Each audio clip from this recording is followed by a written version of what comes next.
issue XOX apps ataupun OneXOX Black app tak boleh login, stuck dekat OTP page, dia sentiasa loading.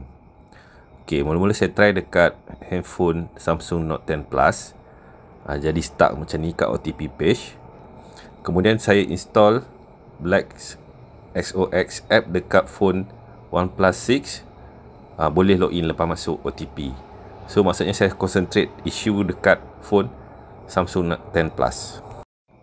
Maknanya isu bukan dekat apps itu sendiri, sebab dekat phone lain boleh tembus login. Ok, mula-mula saya cuba klik dekat apps tu hold lama, kemudian klik button I tu, button info, kemudian klik dekat storage.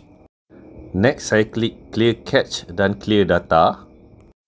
Ok, bahagian data dengan cache dah jadi kosong.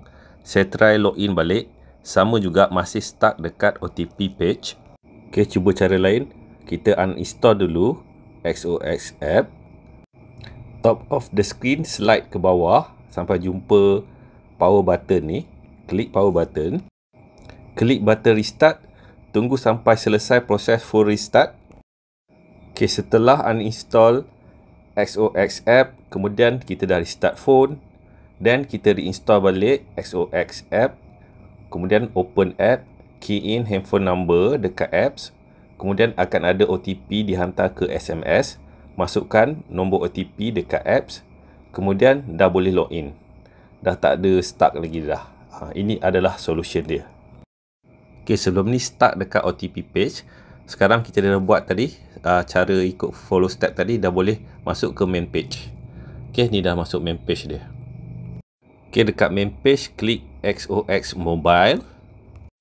Dekat sini ada info-info penting lah. Yang atas sekali, tarikh active date, expiry dia 26 bulan Februari 2027.